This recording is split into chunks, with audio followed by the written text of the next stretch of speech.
3. What's up, MFs? This is Locus Mag Takeover on the Snake Pit podcast. If y'all want to go around and introduce who we have here today and name your respective projects, we'd love to hear about it. Alrighty, I'm Rattlesnake Roy. I host the Snake Pit with Rattlesnake Roy, Lawn Chair Sports Podcast, and Pirate Radio, and I'm an aspiring musician and actor as well. That's who I am. My name is Bradley Garcia, former cheerleader. Okay. Let's see. I'm a co-host of the Snake Pit, Pirate Radio, Lords of Film. Me and Jen do that. We host a lot of movie nights and we do reviews. And I'm pretty much with these two all the time. And when I have the chance, when I have the time, I like to do film as well. I'm Jen. Some of the locals call me Hella Soft, and I do it all. I am a co-host on the Snake Pit. I am the host of Lords of Film. Like Bradley said, we do movie reviews. We have really cool movie nights, and I do hair for a living. I educate. I manage a salon, and in my off time, I like to just work with my community. Damn, what some heavy hitters we're sitting at the table. Yeah, I know. We're sitting with the A-team. Okay, let's start with Roy. What's up, man? He started the Snake Pit. This is honestly like a alternative universe. Fucking weird. Yeah. This is fucking weird. My first time being on this side. So I want to know, What's up, man? what is the very, very first thought you had that led to where we're sitting right now?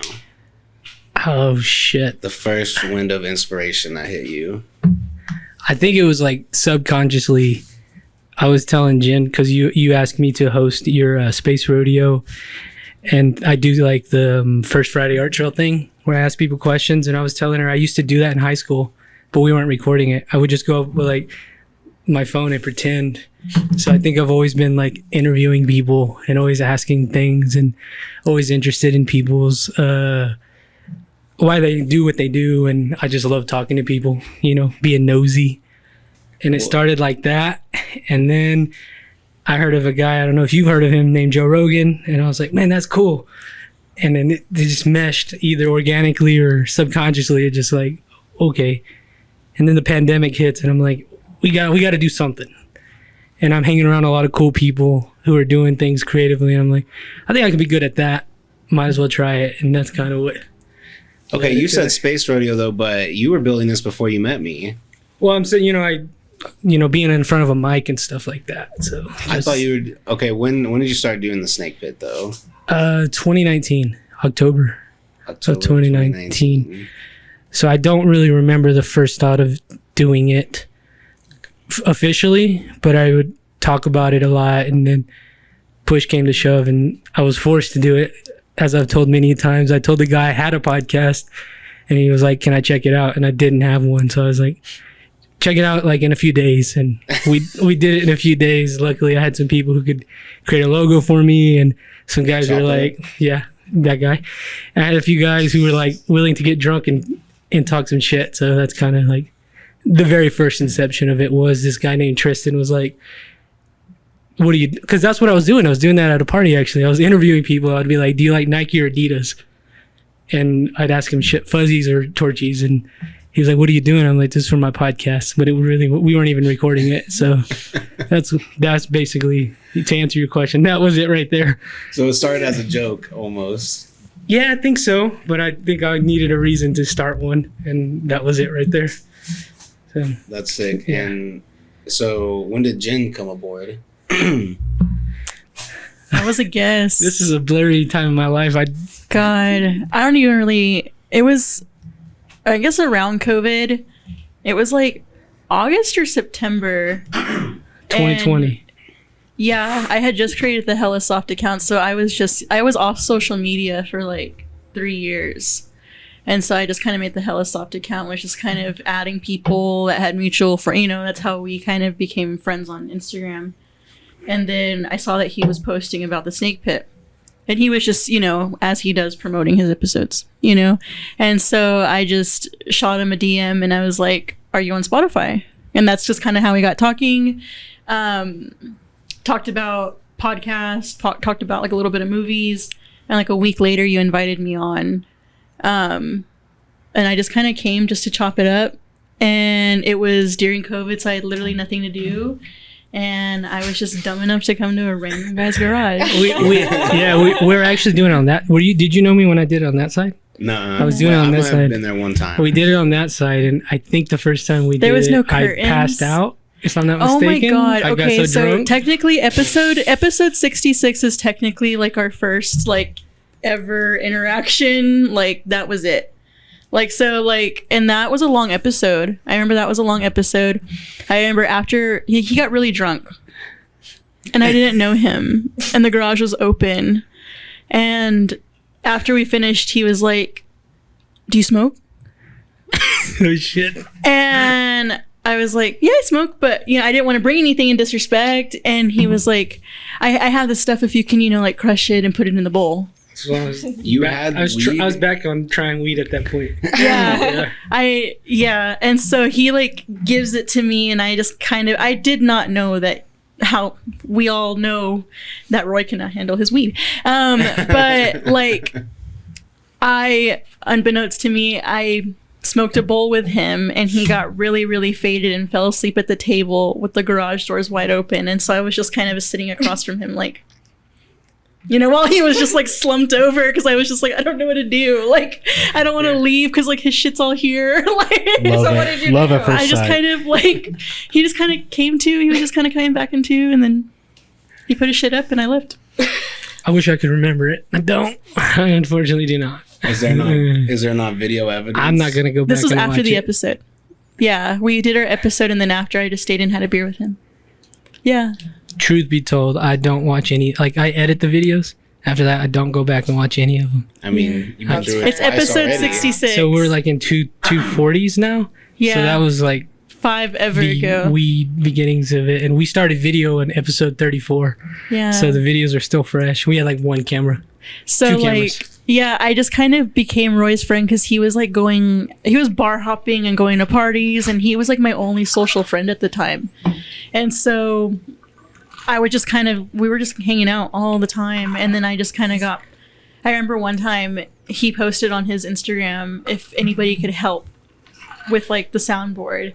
And I just sent him a message, and I was like, is it hard to do? And he was like, well, just come over and I'll show you. And that was just kind of how I started. I remember my first episode was Paco Vision. Oh yeah, okay. Co-hosting? That was just kind of where I just showed I don't up even know just if you to- were like co-hosting. You were just there. I Like, at that literally point. was just there. It was a few episodes before like Roy was like, you can talk. Because I was just kind of like, my job is to just... Because we didn't. We didn't Just, have these look thick in the curtains. back. So we didn't have these curtains, and I didn't have this table at this point. So we'd have a little black table, and then another table right would be there, back here. and Jen would be in the very back of that table. So it'd just be me and the guest at that point. With her little Did she move operator over there? setup. Pretty much. Then she moved over there. And then it was over here, and then she moved there. So yeah, that's how it happened. I wish for the love of me I could remember that. I just got interaction. more and more can't. involved. I just can't. Started speaking up more, getting more involved in the conversation, and That's- that's it. And then we met Bradley. Yeah. How'd you get involved? Roy kidnapped me and said, "You're gonna fucking do this, or else." He actually hit me up to be on. Oh. What happened that day? Because I was late. I was late to meeting. It was you. first Friday. I was still living in Dallas, and then some people were on your show, and Riley was one of them. Hey, bro, my name's Riley, and I watched his episode, and I think I had hit you up, and I was just like, hey, like I'm living in Dallas right now, but I'm gonna most likely move back. So whenever I do, I'll hit you up. And I had said I did a short film, and I sent the link to him. Oh, that's right. He watched it, and he was like, "Cool." And then so this is May, so that means we've known each other for 2 years now. What film did you send him? It The was one y'all the The shadows are. The Shadows Are Upon You. I forgot what it was called. Oh yeah. Okay. Um, I was director of cinematography on that. yeah. Here's your credit. I gotta get a plug in there. I think He you said- were Cool. you were the bridge between me and Bradley because he had mentioned you, and I was like, oh, yeah, I don't even remember meeting you, to be honest. You know, we met for the first time at Vari's show. Which one? The one at Jake's? Yeah, the first one Okay. right after the I met pandemic. a lot of people that day, and I don't remember shit from that day either. Oof, we used to get really fucked up on this podcast, people. Jesus Christ. But yeah, okay, that makes sense. And then But I yeah. remember that day, for some reason, I was late as hell. I was running late too because I was at the First Friday Art Trail and traffic was real bad. And then I was gonna bring beer, but I went to a Stripes that didn't have beer, so I had to stop at another place. And then I had told them I was gonna bring cigars. Well, originally I said I was gonna bring cigars and whiskey. Oh, that's right. And then that was it. He was like, "Hey, let's smoke some cigars." I heard you. That was the first time I had ever smoked a cigar. Yeah. Was with you. Okay. And Yeah. then we came, and Jen went to go buy beer. Here. So we And- sat here in silence for like 30 Yeah. minutes. Yeah, because I think I told you I was like, I'd rather just save it to the podcast before we started talking. And That's the trick, people. If you do podcasts, don't talk until the cameras are rolling. It's all content. Yeah. There you and go. then because I do remember you, because I was like, "Where's the headphones?" And you were like, "No, I want to wear my cowboy hat today." Yeah, I do remember that. So we started I that, remember that. and like when you go back to that episode, it was like we really clicked like that. We were talking about everything. We went from talking about film to music to talking about ghost stories. Like it was just a full on nonstop conversation. And that's really kind of what, I mean, after that we stayed in touch, and I think like a month later, Jen was going to be gone, and he had asked me to help him. And then I had said, hey, like whenever Jen's gone, just let me know and I'll come help out. And then it just turned out he started inviting me every single episode we did. And at this time, he would love to joke with Jen that I was going to be her full replacement. Roy went in a panic that summer that I was gonna move away and quit and just Well, because in drop my mind, everybody. she had planned it that she was going to leave soon. So I was I like, had I said need another fucking person. 'Cause Jen, like, I've had different iterations of people who help me. Like, I think I'm good at the snake pit, but I'm not that good to do it alone. So I've always wanted somebody else, and Jen was the only solid person who stayed. No shade to anybody listening. And then I was like, damn, she's leaving. I need to integrate somebody else. So that's why I was like, I Bradley. literally was not leaving. I remember having a conversation with Roy saying, I want to move to Dallas one day. That's what I thought. I never said like I thought it'd be no like timeline type shit. I thought it'd be like in the summer. I was Nothing like, like fuck, that. fuck. That was the same summer that I got nominated for the photographic awards. Oh, I took So those photos. yeah. Yeah, And that's so what as happened. soon as I got nominated, this one had it in his brain that I was leaving and I was gonna hit town and I was gone at the end of the She's month. hot shit now. She's Yeah. That's what I thought, man. I got And scared. so he was like talking shit to me, like, "Yeah, you're fired because you're gonna go anyways. I got to replace you now. I got to train him." And I'm like, we weren't even okay. like we weren't together at that point though. So I was like, we were like kind of was starting to only- like date and stuff. yeah. So I was like, all right, I'm That was gonna a have to fun get rid of summer. her and On bring to the Brad, next just bring one. Brad on. But Brad, Did They- Bradley was gonna replace her in all kinds of ways, right? no. I would always No. say, Don't go that direction No. again. They just told us about their bad interaction. I would always tell Jen, I was like, yeah, we're going to go from hella soft to hella hard. Oh my god, that doesn't help the case. But it was, Yeah, it's just fun being on this side. oh, I'm sure it is. Anyways, but yeah, ever since then, I mean, we just started hanging out. Me, Roy, and Jen. I don't know. We really we connected in a lot of things in our interests, and And back then we were doing like 3 or 4 a week. I know you We were were Like, fucking damn. nailing. We were just jumping, just throwing them out there like crazy. Like we're always together. yeah. So yeah. We're just- How often do y'all try to do them now? Like put new episodes Well, out? Now it's like 4. on a Well, good now that week. we have like fucking 5 different things we have to do, so it's like this one for sure has to be weekly. Then we do Conversation Pit and the Patreon. And then we do Lawn Chair when we can. And then they'll do Lords of Film whenever, like every other week, so it could be 5-6 times a week. We're fucking recording something, and that's a bitch. I'll tell you guys, you got to live life to have something to talk about for fucking 6 times for hours. I was gonna say, how do y'all make time? Like, y'all all are employed full time. How do you fit all this? Finding people, finding time to sit down and talk and hash it out with everything that goes on in adult life. Yeah. I don't know, I can't speak for them, but this is my life. Yeah, So it's just a consistent schedule. It just my- is what it is. You know, like we Yeah. don't plan shit on the days that we know we're recording because we expect to have a guest on those days regardless. Yeah. You know, like, and we've been doing this for so long, like, it's just part of the routine. It's my Yeah. Monday, it's my Wednesday, it's my Thursday, it's my every other Sunday. And luckily, we all have like 9 to 5s, so we can do it in the afternoon for the most part. So it's been a huge blessing. Yeah, that's always helped out a lot, not having to work nights too. Yeah. So consistently, it's just part of it now. Like if we miss, it's like, oh shit. Yeah. This is like our first time back in 2 weeks. And I'm like, I gotta do it. You feel weird not doing it now anyway. So Yeah. Roy gets hurt when I'm not able to do it. Like there's like every now and then, like I have to go do something else. And of course, every time I miss, it's like one of the best episodes. Yeah. He missed says that a lot last about last your episode. importance here, Bradley. Yeah. oh no, yeah. Yeah, it's hard not to take it personal if we're being honest. But I get it. People have lives, and this isn't like life.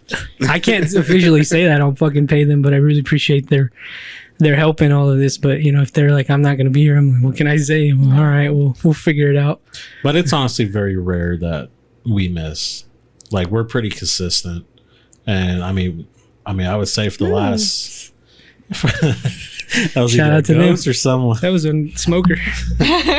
But I mean, honestly, like for the last 2 years, we've put out some great episodes.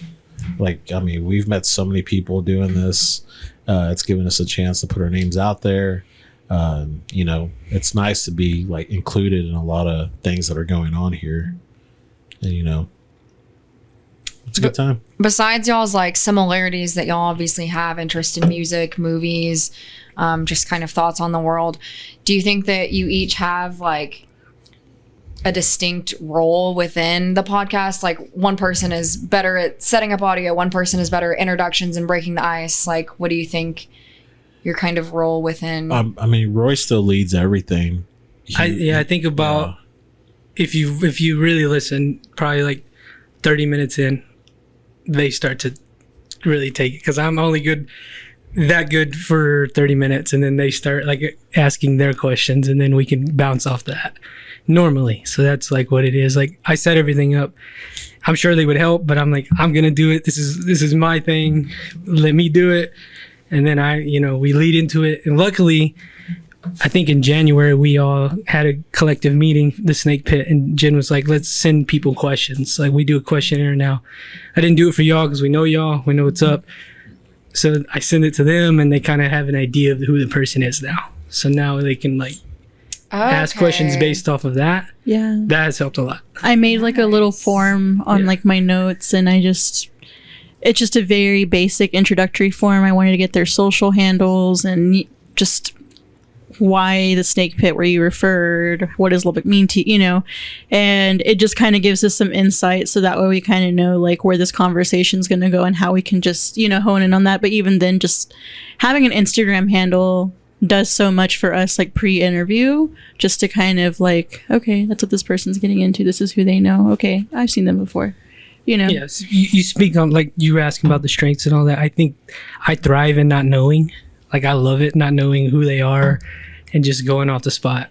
It's hard sometimes. It's very difficult just to fucking organically fucking think of things, but they now can relate to that. Man, I'm on a platform I can be nosy. I'm going to look you up and talk to you. Yeah, research. Yeah. They do that, and it's, that's good for them. That's what works for them. I like to just be like, so what do you do? That's literally why I ask, because I fucking sometimes don't even know it. Like, we'll see what they do.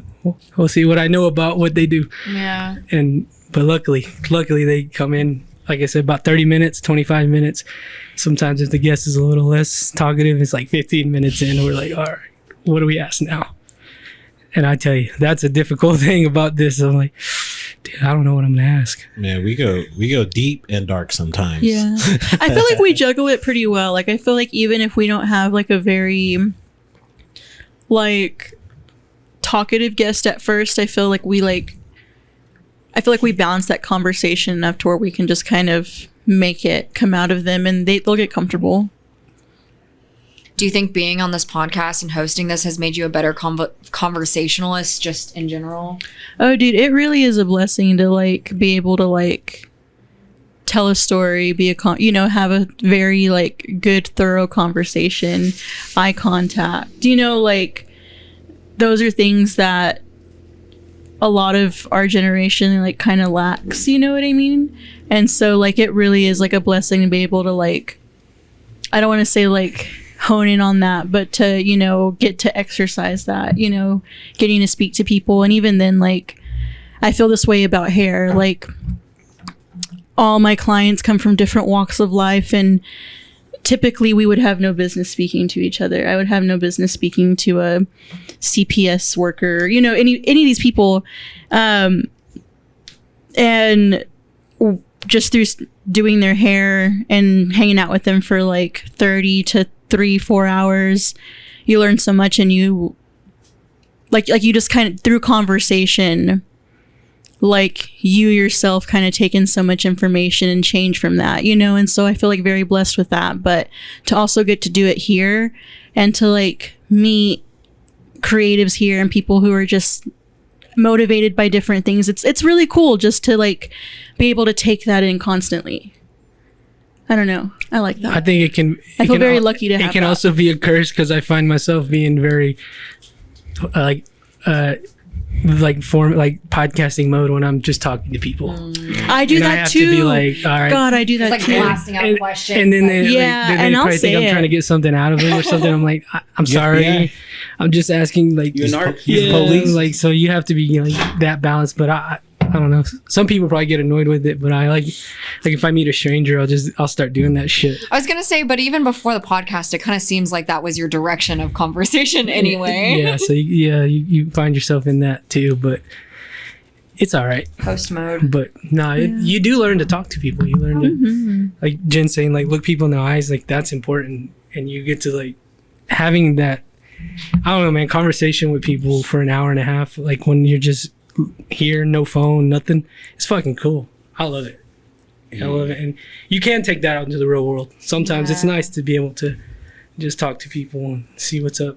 But they do get annoyed. I've even told Roy I probably learned here doing this compared to me doing KTXT at Tech, because at KTXT I was only doing 1 hour once a week, and that was it.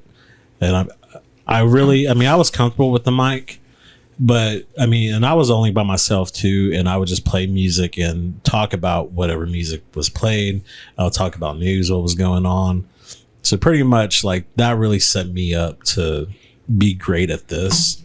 But I've told Roy that I probably learned doing more radio, doing your podcast compared to what I did at Tech, because for all the podcasts that we've done, we've put in a lot of hours doing this. Yeah. Hundreds. Have y'all ever like thought about bringing in like interns or people from the comms programs that are trying to get into radio broadcasting or anything to help out with? I would hope we could be big enough to do that, and people would want to.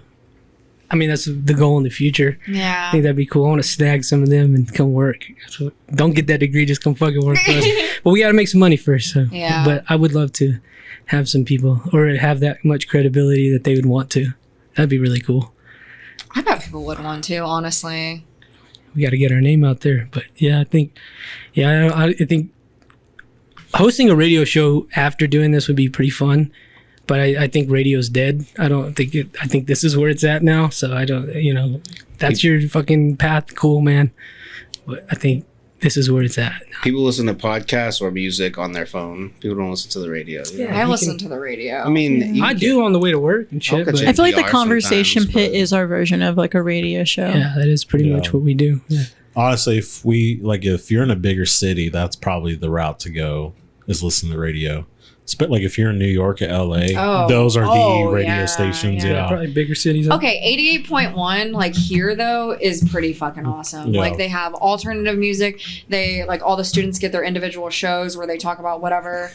And then they have the BBC on at 8 a.m. and noon, which I love the BBC. Mhm. Like very unbiased, just straight up news. So like not even Cool. news, just like biography source. Yeah, I remember first going to tech and putting it on, and BBC was on. I was like, ain't no way that's a tech student. And it was like some British guy talking. Is 88.1 like what these local artists go and do? Mhm. Okay. Yeah. I would love to be a part of that one day. But yeah. Oh, we know them. Yeah, Yeah. we know them. We can. Did they graduate? No, they're still there. Yeah, we got some connects there. Shout out to them. Hook me up with them. Come on. Yeah, everyone that I went to school with's gone. A lot of them have already graduated. But like KTXT, during my time, I honestly feel like they really didn't get involved enough, like especially in local stuff. I mean, I agree. They're the kids that are there now are super involved Yeah. with They're it. awesome. They were like mean- making a documentary. yeah, because I feel like because when I was going, that they did record store day, and they would go to Rouse or Yellow House Coffee, but I feel like now they're. I mean, hell, when we were going to school, there really wasn't much of like the scene that's going on right now. Nah, bro, we There just was didn't know none of about that. it. There It was was none. grown. It was there, but we didn't know about it. It was Yeah. more underground. I think it was a lot smaller. Yeah, Because like I've seen old show flyers that was featuring Gold Band Gang and Calico, like Yeah. pre-COVID. Calico's been around. I saw them a long time ago. I remember that's why I heard about them. Yeah, Those shout out house to shows. them. Shout out to GBG. Shout out to Calico. I mean, Wait. I wish I was there for that, but Yeah, I didn't know. I was there for a few of those. well, and I think just with that, no one wants to be a part of that, and now people do, because we live out here in West Texas, in the middle of Lubbock. People still want to be a part of a local scene. People still want to be a part of that, because that's going on in Austin, Houston, Dallas, whatever. But we've been able to make something out of it to be a part of. I think that's what really makes me sad about this place. I love this place. Don't get me wrong, but they're part of the scene for a little bit and then they leave. Yeah. It's like we got to find a way to Not make everyone. Well, even like you're saying, those shows, like pre those shows, I was going to shows and all those guys Are gone. graduated or left, and it was like, how can we get people to stay? Well, and Jobs. well, There's like Well, Jill, I you know, feel- Well, and Yeah. that's the thing too. So many students are staying now, at least. I mean, more than what it was, because someone, I talk about this all the time. But what Lubbock is going through is pretty much what Austin was going through in the 80s and 90s, where once people graduated at UT, they were staying in Austin to do what it was they were doing. You're starting to see that here now. So I hope it still continues to grow and become something even bigger. Yeah, for real. One day where I'm gonna come back and visit, and like the snake pit is gonna be like full of interns, and like it's gonna be a whole room Hopefully- built out. hopefully we'll be in a and warehouse shit. at that point. Yeah. that would be nice. But I feel like that's natural for people to like move on. But also that's kind of how like collaboration comes in. You know what I mean? To kind of involve as many people as possible so other people can just step into those other roles. Yeah. This is true. Because if the same people stayed around, nothing would. Yeah, I It would all mean stay like the same. yeah, like change has to happen. I don't know if you know I- what I mean? I mean, yeah, I get what you're saying, but if you can build an infrastructure where people even But just even build on then, top like- of that People want to stay. and build on top of that and change here, that'd be fucking I don't cool. know. But I get why people want to leave. I understand it. I mean, dude, it's, I Uber on the side, and you don't know how, none of the tech kids I pick up have ever even heard of the art trail. So like Yeah. that's a big problem. They don't know that the scene exists when they come Yeah, 'cause- here. Tech's like its own city. Yeah. It's very. It's They its go own to little- Broadway and get fucked up. They don't go any further. If they just went a little further, they'd find us. Even adults don't know about the art trail. I've ridden in so many Ubers, and I'll be like, "Yeah, I'm riding to the studio. Have y'all ever been back here?" And they're like, "No, what is this?" I'm like, "They have this huge festival here, like every first Friday." Yeah, if there's one thing that needs to be improved upon, it's promotion. Even like with me, when I go to certain concerts here and I post about it and people are like, what, they were in town? Yeah. Like I would have gone, but you know, I know because I pay attention to it, but we need to reach out to the people where the average, like Just average people. just the average people. I mean, because I mean, people get busy and a lot of times they don't really go And follow anywhere. hard. They, you know, and they don't see a flyer like at Jill, Ross did you Records. you went to school for social media, something like that, I went to school for business. like marketing? Mm-hmm. So is it like, can you say like it's up to like the business to be doing these things? Like I think it Yeah. should be us who are promoting it Yes. Honestly, like around here to get the word out, it's like Facebook. When I was Yeah. working in digital marketing it was like a more corporate-y type thing, like HR. But like Facebook is where a ton of people advertise, like a ton of small businesses and everything. I don't know. You guys mainly advertise on Instagram, right? I'm on Facebook a little bit, You're on but I Facebook? don't pay for advertisement. I probably should, but I don't do it. Boomers are on. Yeah. Facebook ads like work fucking great in Lubbock. Just because I think the demographic is skewed a little bit more towards like I don't even know what you'd call it. Maybe like even older than like the 24 to 35 crowd, like older than that. But Facebook fucking sucks, so I understand why you don't want to deal with Yeah, it. it's a different ballgame. So, who has been y'all's favorite guest thus far? Some bitch who's been. Don't get your feelings hurt if Roy Nah, doesn't say you. this will not hurt nobody's feelings. We interviewed a beekeeper. Yeah, I knew y'all were gonna say that. And he has You were been so excited my for that. favorite thus far, and it's just a different world. Like, and it's in our own backyard. I didn't know that shit you could do that in your backyard here in Lubbock. I was like, oh, that's cool, and the importance of bees. And I'm interested in like random shit, and that's so fucking random. We bought some of his honey. It was cool because usually we're doing artists and musicians here, so no shade on them. Y'all are great, but that was a way different thing, and I didn't do any research on that either. I was like, we'll see what happens, and he was a cool dude. That was my favorite. He guest. honestly made me worry less about the end of the world because I had asked him. You always hear that bees are dying, and once bees die, That's like a thing in the Bible too. People have told me. Yeah. But like people have always said, like once the bees die, that's pretty much the end of the earth. He was like, yeah, you always see those stats where they say, like 75% of the world's bees have already gone, and this and that. But he had said the way they're calculating that is through all the corporate warehouses where they are keeping bees. Their bees were dying, but they're not looking at Independent beekeepers.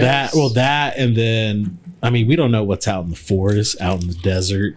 Like, they're in every single environment you could think of all around Earth. Yeah, that was the coolest part. So they're saying 75% of bees in captivity in corporate No, bee census available. Yeah, that was the and- coolest part is we learned that like it's a huge money grab. That's why they're in it with the bees, and you learn the politics of it all.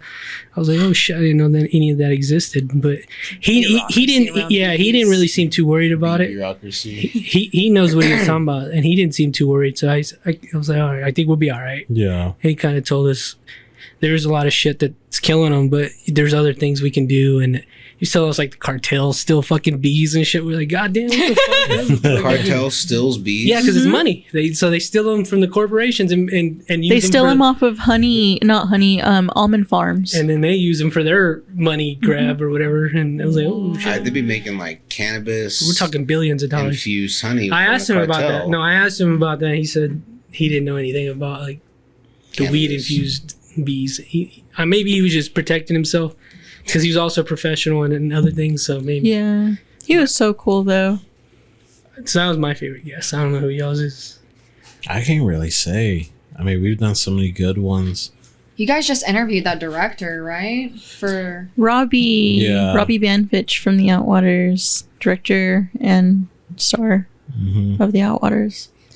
That was cool. That's one thing I think we need to try to do is reach out. I mean, because he lives in Cali, and of course he can't come here to do a podcast. But I he think, could, but why would he? yeah. But you know, I think if we want to, even on the snake pit, I mean, Roy doesn't like. I don't like Zoom. He don't like Zoom, but if No, we're, I feel that. but I think if we're able to get like someone a little more bigger through that first, then maybe we could do that. But I think that's a great idea for us in the future. Yeah. Yeah.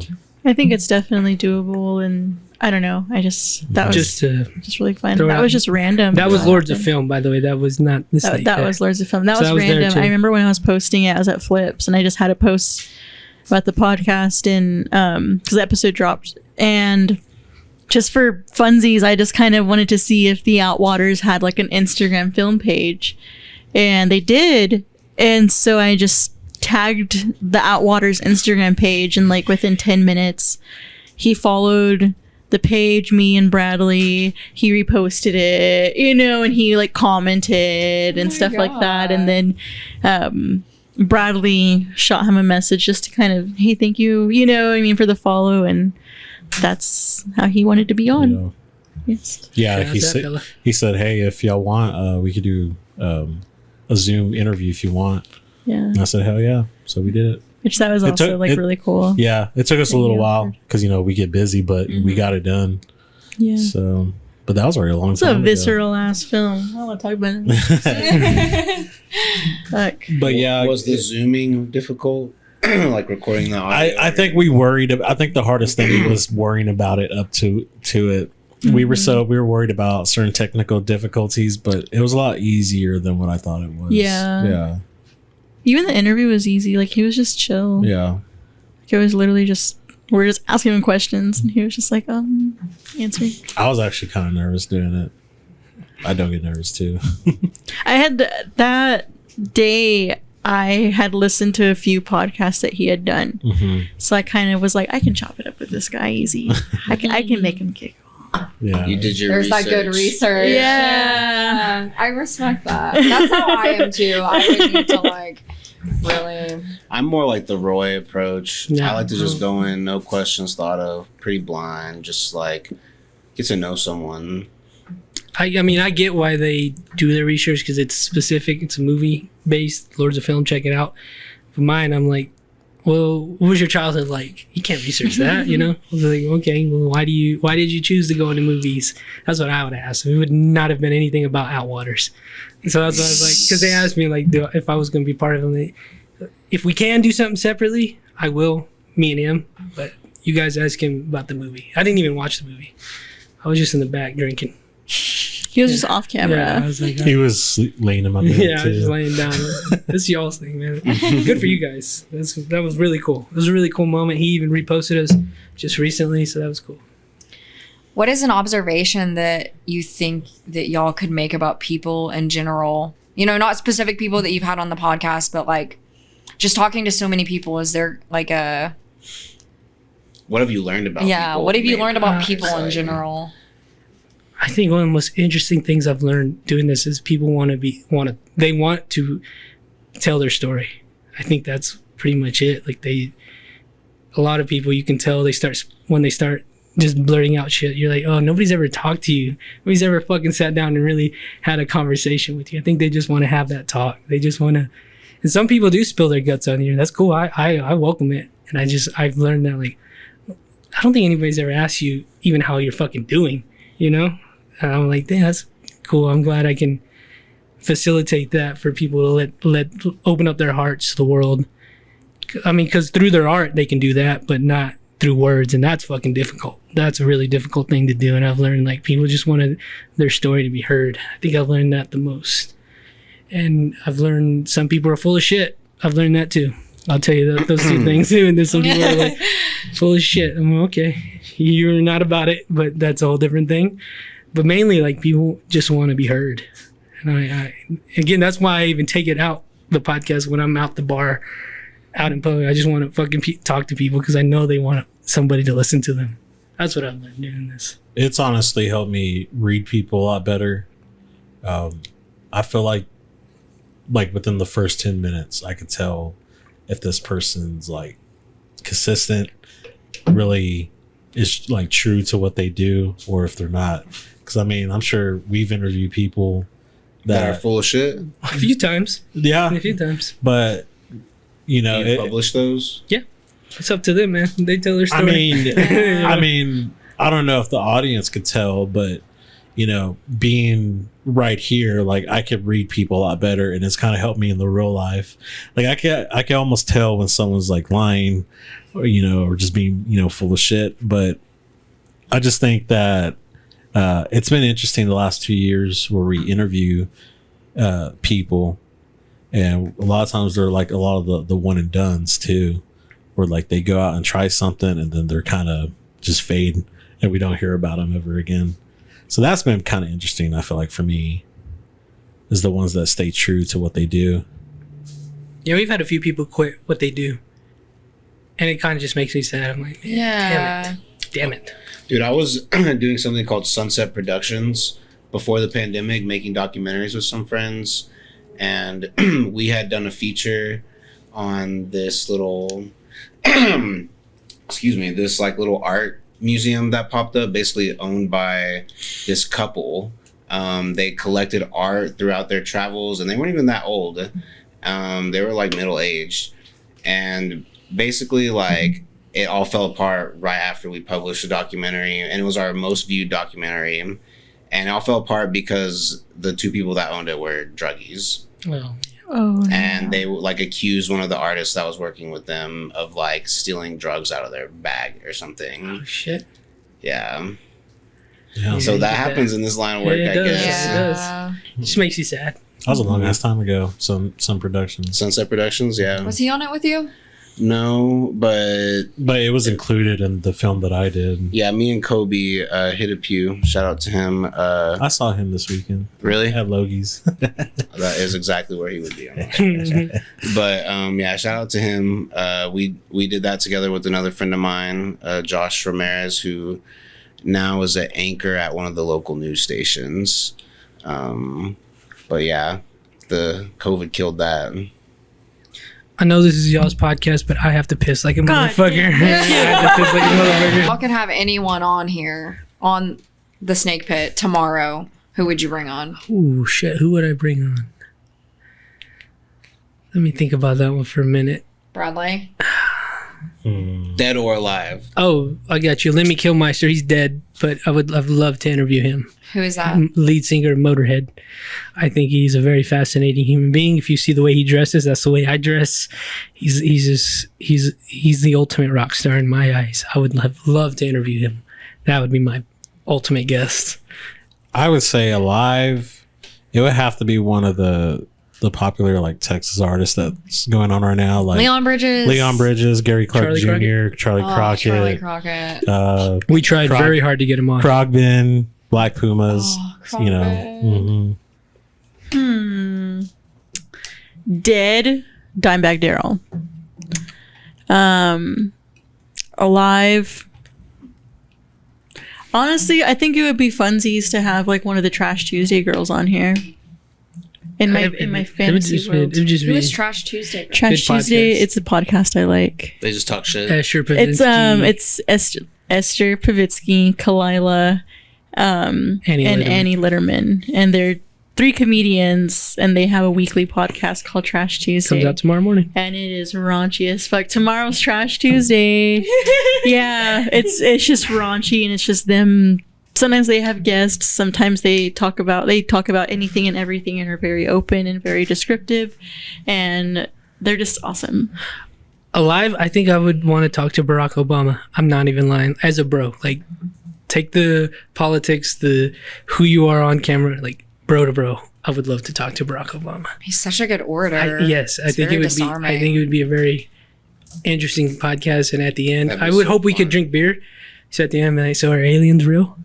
That's what I would. Bro, the throw They out. government's are been real. releasing all kinds of shit that they're But real. no, I think Barack Obama. He's my favorite. He like he's knows. like my favorite statesman, and I think he, aside from him being the president and all that comes with being the president, I think he would be really cool to talk to. Just how interesting it would be, not only to be president of the United States, but to be the first black president. Like how fucking difficult and insane and awesome that would have been. So I would love to talk to Barack Obama. Still on the list if he ever wants to, anytime. One day. I would fly anywhere in the world to meet you and talk to you, dude. That would be so cool. One day. You'd be like, One well, day. Rattlesnake Rock. That's good. Who would you want to feature in the magazine? Your dream? Tyler the Creator. Oh He'd be God, cool. we would fuck that up so hard. He'd be perfect for that. Oh And God. he's so just fucking weird. That would be I love him. amazing. I've admired him. He's like since middle school. That's like my middle school dream. I just He started my want rebel to talk phase. to him. I feel like that's very Gen Z of us to say. It's Yeah. like Tyler the Creator, but Took me a while to get into him. really. Now I can respect him and like what he does. I love him. Cool dude. What about you? Yeah, I mean all the hip hop grades: Tyler, Trav, ASAP Rocky, Lil Yachty, Drake. Drake. Yeah, well, fuck it, why not? Drake. I'm gonna have to cut that part out. I don't want you to hear that part. No, you have to keep No, it, bro. just That's kidding. like a meta podcast. joke. Drake would be pretty cool. Yeah. Just because I'll he's be like, like- I don't know. he's like the Honestly, biggest Drake pop seems star easy to since make fun of. Michael, Yeah, I feel like he would like roast. Yeah, it'd be awesome. Yeah, like It'd I would awesome. be like accidentally like a bitch to him, and he would like I don't Get angry know. and leave. Yeah, he would say something nasty about me in a song, and I would get my feelings so hurt. Did you kill X? You know, you guys know who that gorilla? Young Thug. Ooh. Gorillas. No, the gorilla law firm dude. You know Yeah, what I'm what talking about about? him? Oh, I would yeah. love to do a podcast with him, but I feel like he'd be in character too much. Y'all should. So that's like do a problem. lawyer. That's a problem I see with like a lot of people. They'd be in character selling that, and I'm like, let me just talk to you as a human Yeah. being. But I think he'd be like, no, it's gonna hurt my image. I'm gonna be the gorilla law firm dude. But You that guy would be think? cool. You don't think we're not in think character so. right now? Yeah, I think that he would be. It'll be like a What if Better- he's like, I Better Call hate my Saul. fucking job? What if he's deep down, I hate my job? Yeah. Well, You you know what I wouldn't mean? say that. He starts spilling. you could- you could- People have decorum. I mean, people. But don't- that's why I love podcasting because you can strip that away. sometimes But you can't For people because who haven't done a podcast, you can strip it away very easily. No disrespect, but he would be You like really he disarm he them. he would be like he would be promoting his shit. But he seems like a very interesting guy locally. I would love to do it. So does this podcast not really have a ton of experience interviewing like people in the like very professional world to where No, not I really. think we got that practice with honestly Dustin, and then also with Leslie. Is Dustin the Dustin. beekeeper? yes. Okay, I was like, That's what I that's mean. hope Because I didn't so forget his so like you ask them about weed and they'll be like, I don't know. they're older You know too, what I mean? right? And they don't Yeah. drink and they don't smoke on the podcast. I'm not saying like I'm going to force you and want you to, but once you start doing those things, you start loosening up, and you're more honest, and I like that. And those professionals, they're professional for a reason, so they're not going to do it. you develop like a snake Yeah. pit truth serum and just stab Yeah, them right yeah. before they walk Well, in. that's what Snake weed and- venom. That's what weed and beer is basically. But yeah, Yeah. so yeah, Leslie too. Leslie You need to was- come up with like a cocktail very that has like well-spoken. THC. But that's and not what I mean by alcohol in it, professionals. and call it snake venom. That would be cool to have a custom drink, like Yeah, a snake pit venom, bro. You drink. could brand this shit and sell it and make money for your brand to build your snake. I wanted to do that with snake juice, but can't do that. That's already been taken. But That's what I was thinking about Parks and Rec. that could Yeah. be your sweet tea business. snake venom. Yeah. No, but I welcome more professionals into this. I don't know Well, if you they can have my want dad to. on here. What does He's he a do? nurse practitioner, and he also has had a crazy life. He was born without a femur in his left leg. What? Could be interesting. So yeah, to speak on even who the guests would be, I would love to interview like a clergyman, but more specifically like a priest because I'm Catholic. I would love to Catholic priest, but I don't think they would do it. I think they would. Police officers, I would love to interview a police officer, but I think they have a code against it too. I would love to talk to like You have to do a former police officer. yeah. Oh, I think the mayor. I know who the mayor is. I would love to have him on. Maybe when he's done, he would come on. So Should have Jody Arrington on. who's that one? He's a House of Representatives. Oh yes, I knew that. Yeah. I would love to talk to people like that. We did have Maybe in the Doug- future. We did have Doug Stahl. He's the owner of Rouse Records. That was a Hasn't good come out yet. episode. Oh. Hasn't come out yet, but we It would. hasn't come out yet? Mm-mm. Oh, that'll be a good one. That'll be a very good one. So yeah, look out for that. But yeah, more professionals would be pretty cool. have Maybe you done any the like restaurant owners? Yeah. I don't know, Yeah. wow. They did. Yeah, they did. a few. Those couple. food truck people and La Chavenia. La Chavenia was on here when he they're first closing, opened. by the way. I know, man. That makes me Will this sad. be out before they? When is it? No. When is They it? closed Friday. Yeah. This will be out way after that. But Rest in peace. That's crazy. yeah, we had them on Never when had he it. first opened. Go get some barbacoa before Is they it close, good? bro. The They keyhole. No, because then I'm gonna like it, and then I'm not gonna be able to get Dude, they it. have barbacoa fries that are divine. You Yeah, gotta get some before they close. Yeah, we had him on right when he started. Hmm. Those guys are interesting.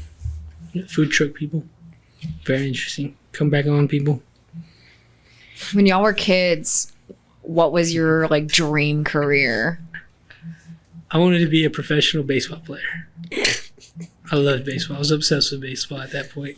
That's cute. I wanted to do that, but obviously that did not work out. Dude, I've been talking about starting like a Rec. softball league. That would be very fun. Like for I'd like be the down. local creatives. I I'd be thought that down. would Oh be my super God. cool. I'll run. Put me in, Let's dude. go, right? I played softball from the age of 4 to 13. I would run circles on all of you, but let's do it. Bro, it's because my niece has been playing t-ball and I've been going to her games, and I'm like, this would be so fun to do with my friends. Like, Yeah. One of my, it's plausible now. I would love to be an umpire for like a little league. I think that'd be pretty fun. I know the game very well, so I think it'd be fun, but I don't know if I want to deal with the parents being assholes. oh, I 'Cause see. I know they get I intense. see it. Yeah, they're mean, but I think that'd be fun. I couldn't be a coach because they'll be like, "Why don't you play my son? Because your son sucks." What'd you want to be when you were a child, Brad? A film actor, because I've always been all about movies. I mean, when growing up, Jim Carrey was my shit. I grew up with The Mask and Liar Liar. Mask, one of the greatest movies ever. Robin Williams was another one. Flubber was a big one for me. The Arnold Schwarzenegger. Yeah, I was always big in the Terminator, even Jingle All the Way, the Christmas movie. I was Oh, a the big movie is so good. I watch it every Christmas with my yeah, dad. me too. But yeah, I was always crazy into film. Yeah, I guess so. I mean, I guess like in my little kid imaginary mind, yeah, I guess I wanted to be like in movies or whatever, but I never thought about like jobs as a child. Like, like I want to be a doctor when I grow up. I never thought about those things. Do not dream of employment. Yeah, no, I was in my own world taking in.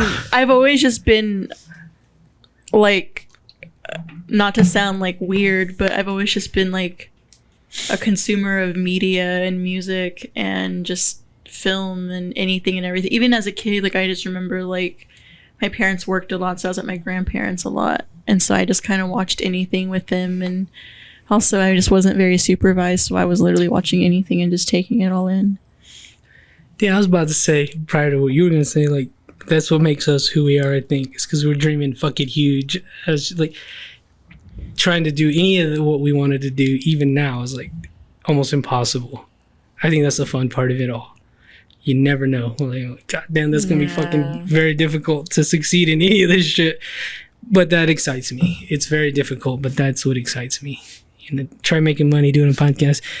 Unless you're famous, god damn, it's fucking hard as hell. So, I mean, that's what always excited me. Being a professional baseball player, imagine trying to do that. Even if you could, Yeah. that's fucking crazy. still. That's a fucking 1 in a million, man. That's like, what the hell? I think I've always been attracted to that shit.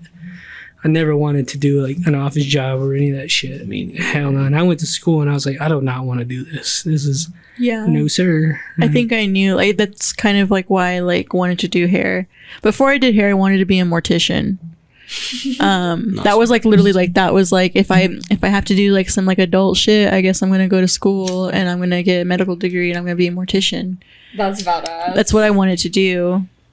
I was pretty close to going through to that too. Really? Yeah, because we took a field trip in high school to one of my friends whose dad owned a mortuary, and they were like, "Yeah, it makes great money too." And always a need for it. I mean, that's what I was Yeah. gonna say. Like, obviously, the business is never ending, but also, like, you can, for the most part, like, if you wanted to relocate to a bigger city, they're never gonna turn down help for another. yeah, because there was I hate to say it that way, but that's just, Yeah. People die every day. because I remember they were talking about it, and they're like, "Yeah, you have to go to Amarillo College for the school for 2 years, and then you can start working." It's a lot of schooling. was It's like, but I think before that, I think there's like still like a lot of schooling. Yeah. But yeah, that's what I wanted to do. And then I did cosmetology my junior year of high school, my junior and senior year. So by the time I graduated, I was already like licensed. And I don't know. I just kind of gave that a shot, and then I met these fools. It's been downhill ever since. Well, no, it's like now, it's like through this, I've met people that have big ideas too, and because we're like-minded, we can work with each other and just exercise our hands and our eyes and our minds, and like work together and practice for the big leagues one day. I feel like that's kind of just what it is. And either way, like, what an opportunity to like be able to create something that will like technically on the internet outlive us. You know what I mean? Like, we're creating things that like they're timestamps of us. Isn't that like the big thing, is to like transcend our mortal lives with art and just That's how you live forever. our mark? Yeah. I have something relevant. Okay. Van Gogh died like penniless, and now like you can go to any pop culture store and buy his art on a t-shirt, or like Everybody there's knows who he big, is. huge other exhibits dedicated to his art. Like, that's just crazy, like our stuff can really outlast us. Oh, hell yeah. And Hope like, we don't die penniless though, guys. Hey. As creatives, that's really like why like I started like saying yes to like doing like shoots and stuff like that. Like, I don't consider myself like a model or anything, but it's like I want to like cement these years of myself and these eras of myself, because it's just kind of like not everybody gets to like do shit like that, but it's just like to have something eternal that just it's just so cool to me. Same with this, same with just everything. This really is like being a creative, and getting an outlet to be creative is a huge like blessing. Like, I have friends Truly. in Dallas and everything, and I don't even like put out the work that you guys do, but they're like, how do you meet all these people? Like, how do you get to be involved with all this cool shit? And it's like, wow, like I sometimes take this type of stuff for granted. It's very easy to. Yeah. It really is. Yeah. And I just consider it, like part of a struggle, or like, this turmoil, but it's not. It's like such a privilege. It really is. Like, I've got coworkers that are like, just like, you always have something to go to. You're always doing something. And I'm like, meanwhile, I'm like, fuck, I'm so tired. God, I'm over this shit. God, I can't wait till this I was is about to done. say, it's kind of and- funny because you're like, I don't want to go to that. Yeah. I guess people want to go to that. Yeah, but it's Shit. just like, as soon as I'm done with that project, I'm always just, oh, okay, what's next? Yeah, It's like, God damn, what's exactly. next? It's never Exactly. ending. And it's a good problem to have. Don't be scared to say yes, people. Seriously. For real. It's terrifying doing things. No, don't be scared to just hear people out. Say, let me see what I can do. But to answer your friend's question, or anyone else with the same question, how do you do this stuff? You just do You it. do it. Yeah. You literally just do it. Show up. You just do it. You go where people are going to be, where events are at. You go, which is also social media now. Like, I mean, I met 3 out of 4 people on this table on social media before I met them in real life. So, I mean, yeah. It's all out there for you. It's at your fingertips, people. You could, And even you were terrified to like meet up with me in Dallas and go to the fashion show, and I was scared too. I was super nervous, yeah, because like we just never met each other. We got an Airbnb together, damn. and I had never driven that far by myself. Like it was. Dallas is a shitty city to drive in, dude. I fucking hate that fucking is. town. And But I mean, yeah, you just gotta potentially what's on the other side, and you know what you need to do. Yeah, you know logically that your anxieties are like anxiety, And at the end of the day, I mean, I hate to say it, but it really is about who you know. And so it's just being able to just kind of literally shoot a DM or just go up to people and be like, hey, this is what I do. My name is this, like, I see you do this. That's really cool. But just shout out, like, I don't know, like, maybe that's like very bold of me or very like ignorant of me, but I am always one to like, and I think Bradley's the same way. Like, we'll just shoot a DM or we'll just. It's the internet. I mean, what are you gonna do? What's Tell the me worst no. they can do? You're gonna Yeah. tell me no. I guess if you're insecure, like weird, you're gonna block me. You know what I mean? But like, I mean, even then, like that hasn't happened. Yeah. You know, I've never been responded with like a fuck you or anything. I've just been ignored. Which okay, Yeah. I'm gonna see you in public and I'm gonna say what's up to you. I know you guys didn't ask this, but I've blocked somebody for coming in my DMs very sideways. Don't do that. Don't do that. Sideways. And I was like, yeah, dude, you could have asked, and I would have said Yeah. yes. You just Like, been like, can bro, I come on? yeah. And I Yeah. was like, well, I was like, this is the first time this happened to me. I was like, I didn't know how to respond. I knew I was gonna say no because I'm like, dude, don't ask me like that. Bro, when we first started doing this, we were heavy in the hip hop Yeah. scene, and we were just.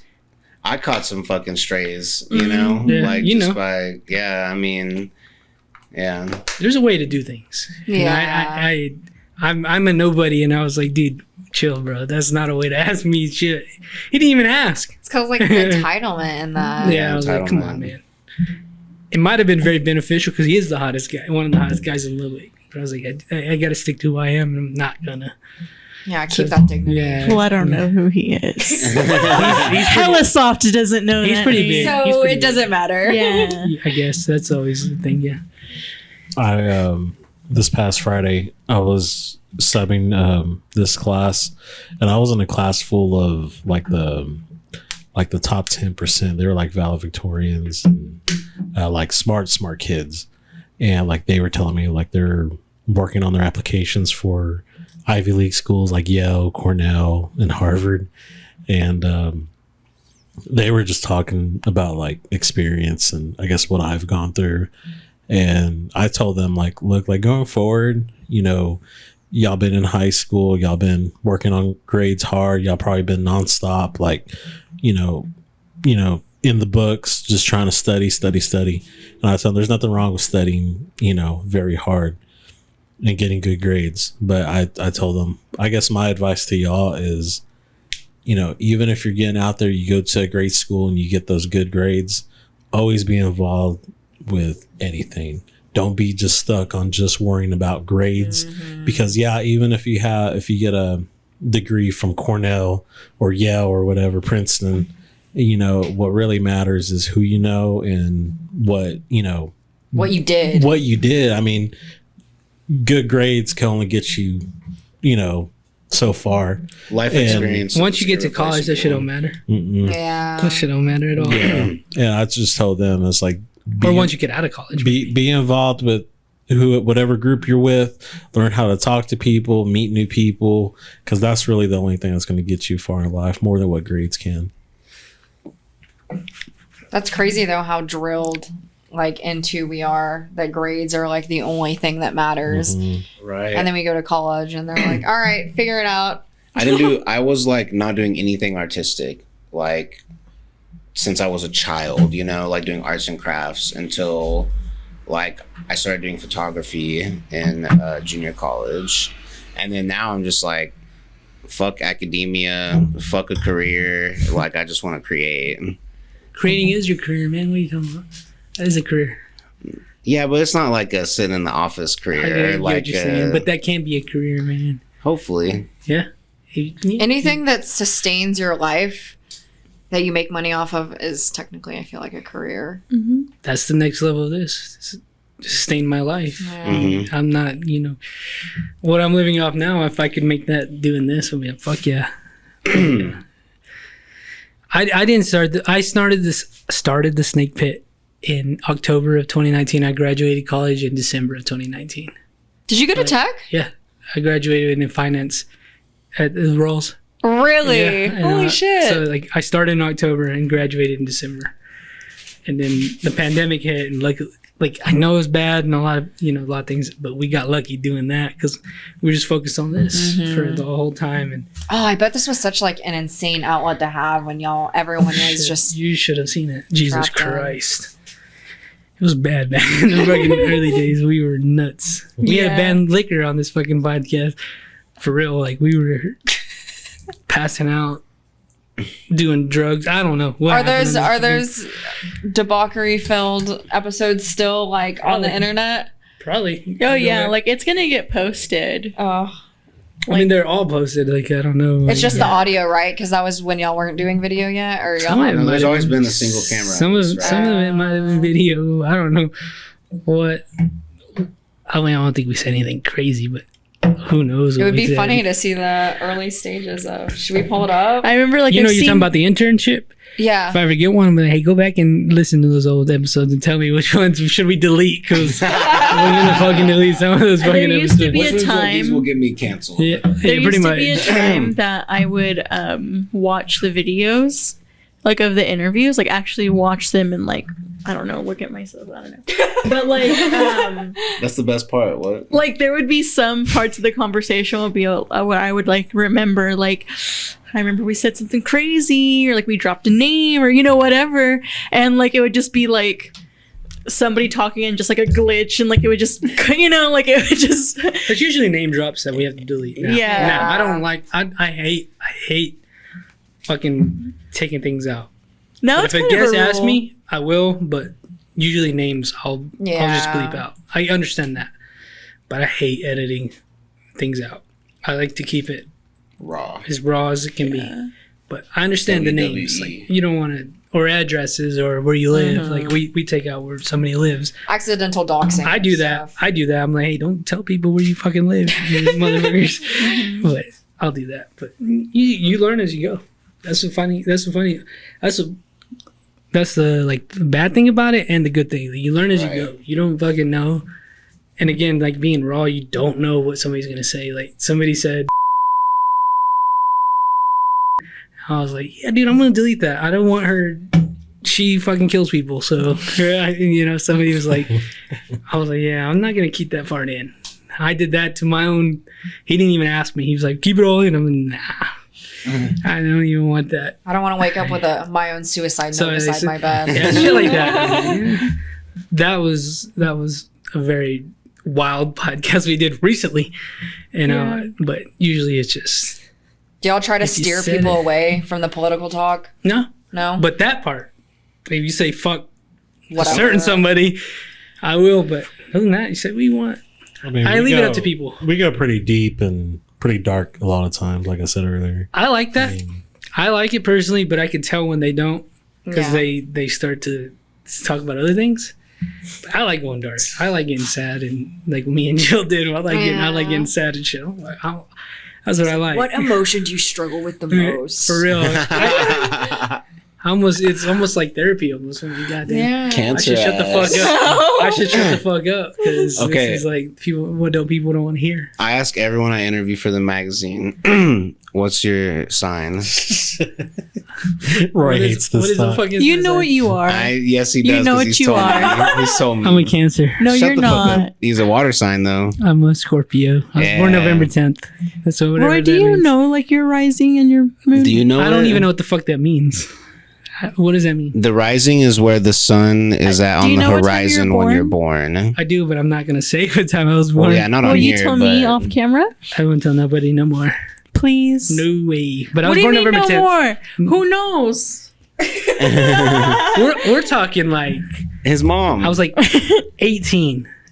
I specifically remember this. A girl asked me that. She was into that shit. And I was like, I asked my mom, like, when was I born? And then I learned what all this meant. And I was like, yeah, I'm not going to tell nobody no more. I just wanted. It's smart to keep that stuff close to your chest, but But November tell 10th. me. I was born November 10th. I'm a Scorpio. I'm sure you will. I have this like belief in my head that you're like a triple Scorpio. I don't or fucking know what something. that means, but Bradley, what's your sign? You know, I know. Virgo. Yeah.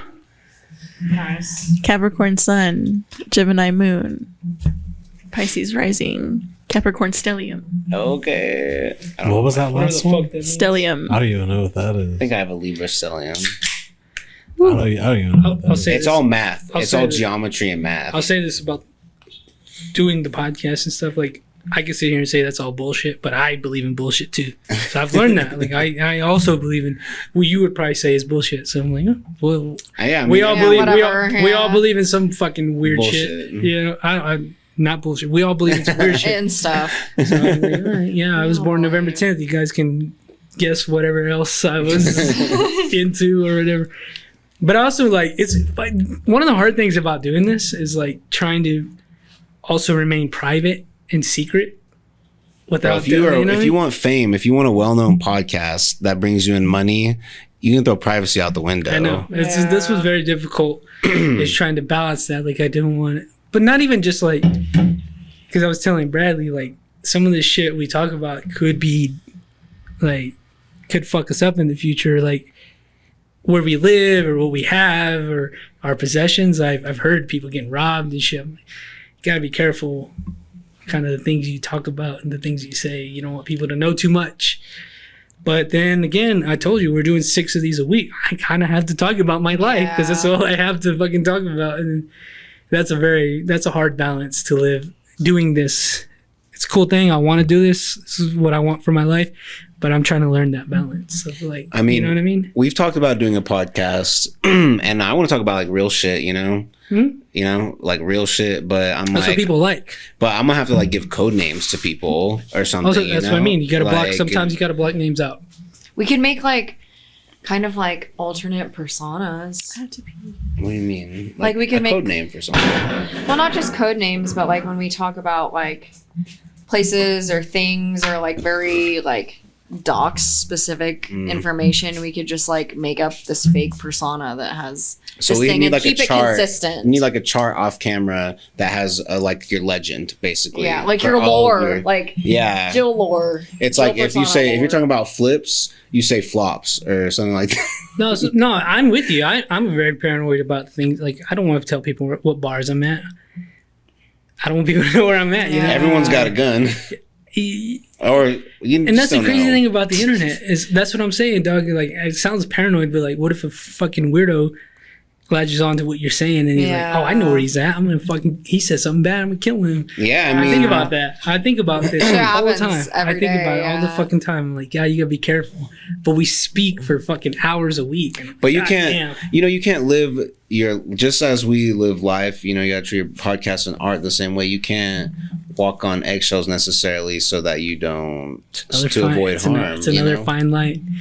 I try to walk like, where's the art in it if you're not being real? Yeah. You know what I Yeah, mean? exactly. Yeah, I'm like, God damn it. I think like as long as you're not promoting ideologies that like are harmful to a group of people, then Yeah, pretty much anything else is almost free game. Like, not directly. We don't do that, but some people have said I'm this and that and the other. I'm like, you don't even know who I am, so deal with that shit. You know what I mean?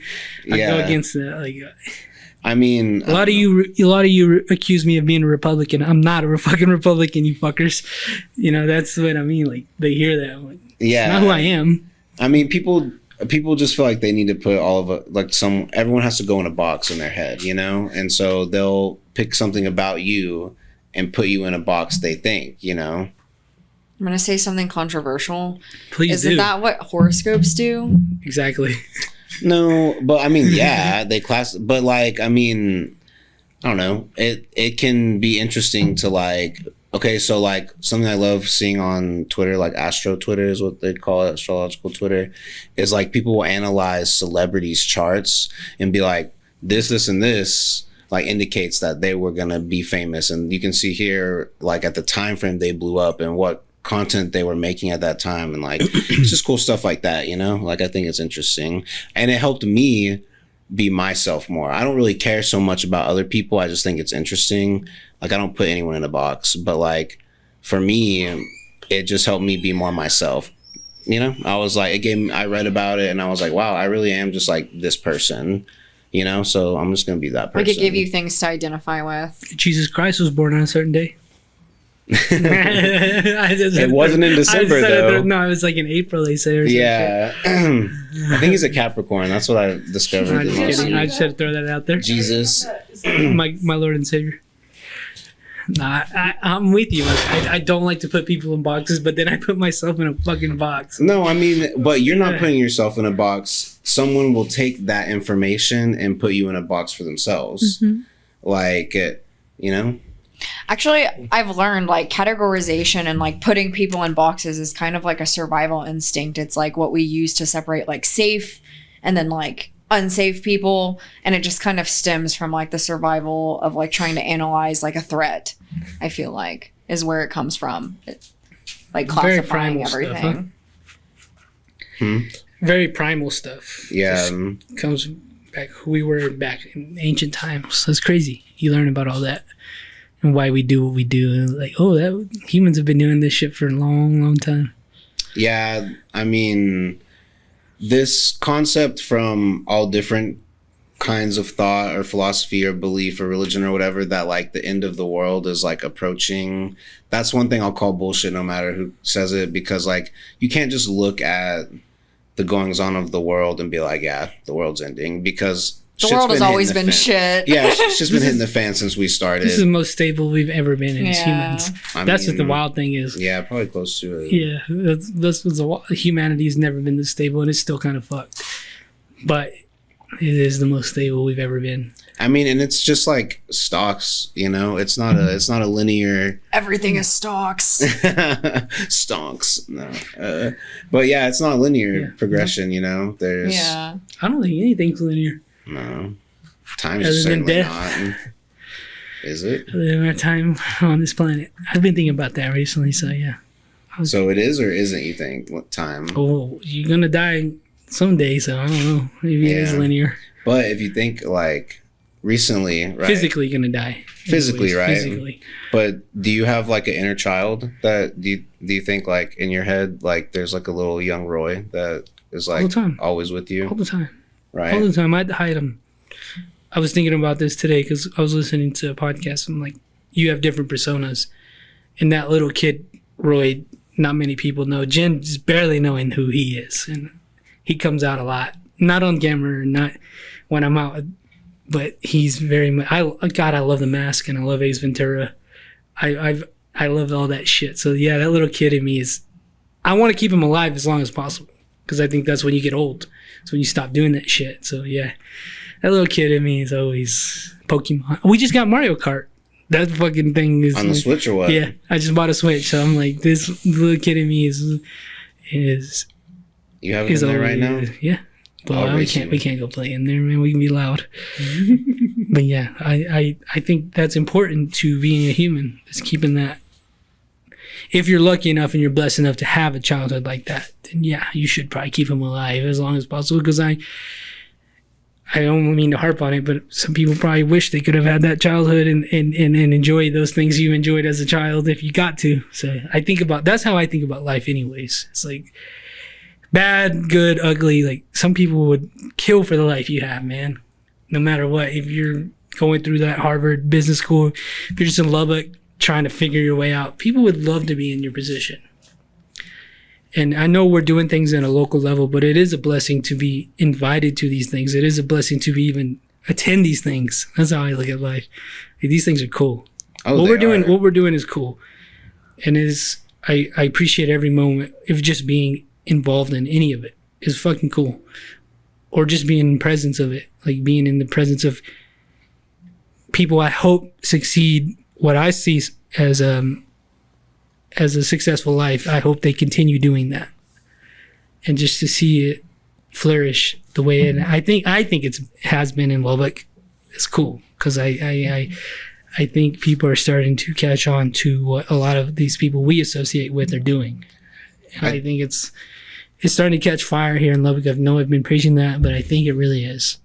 I think, really you do. know, we often, and I'm guilty of it, talk about the future of Lubbock, its potential, where it's going.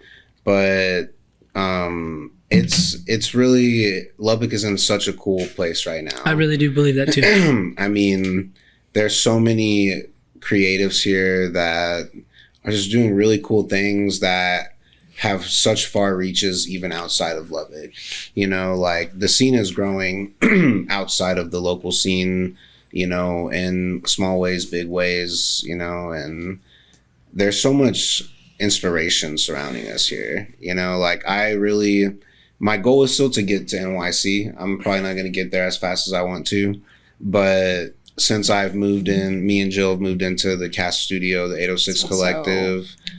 I've just been surrounded by so much inspiration lately that I'm actually finally content with living in Lubbock. Like, Nice. I love the art and the people that I'm surrounded by. They're so awesome.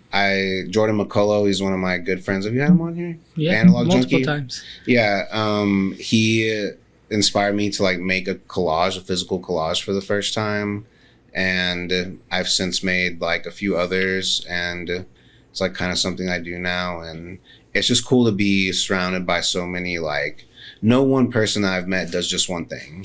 Everyone does so many different creative things, and everyone's just so inspiring. Yeah, I wish I could look at it from the outside looking in, because I do think this is a very interesting time and place in Lubbock. I don't think people are, I think, yeah, you're right. People are starting to catch on to it, but I'm like, stick with it. 5-10 years. I know that's a long time. But And just because people leave doesn't mean they won't come back. That's true. That's also true. But yeah, like, come on. We have something in the makings to make the city cool for art and creatives. I do believe it's going to happen. I think I can feel it. It's just some things have to go right. I think they are. And I'm glad we can all capture it in this time we're living with our phones, with cameras. Everybody's capturing. Everybody's got fucking cameras out. It's good. It's not necessarily a bad thing. I don't think so. Yeah, everybody's catching this shit. It's gonna be a cool time. Keep the memories alive, you know? Yeah. And we're all like, honestly, all of us here kind of, I would be considering us like documentaries, because photography and then the magazine, and you guys have had so many people that have been integral to the community on, and we're documenting this great pivotal time in this great place, and there will always be, like, it's just so cool. Documentation of what this scene was like at this point in time. Like Jen was saying, this snapshot and this capture of these people as they were, like, forever, which is fucking awesome. Oh yeah. Fucking crazy. I got to Chad. Love that response. I know. You're good. You got it. You guys are doing good. Oh wow, the first Locus podcast. This is the first Locus podcast. You guys are our first guests. You can post it on your YouTube if you want. I'll send you a video. Yeah, we should have gone I feel live. like we should post it on theirs. Well, it's going on mine, but you can post it on yours too. Will YouTube allow you to? I don't know if YouTube allows. I'll give you the fucking hard drive. You just post it. Okay, YouTube. Yeah. He posted one of my videos on his YouTube before, so yeah, you can do it. That you might. Yeah, but a whole vast episode that we did with him on his YouTube. I was like, all right, How? Did he like just screen record it? maybe. I don't know how the fuck he did it. Sat there for 2 He hours. probably downloaded it. He probably downloaded it and posted it on his.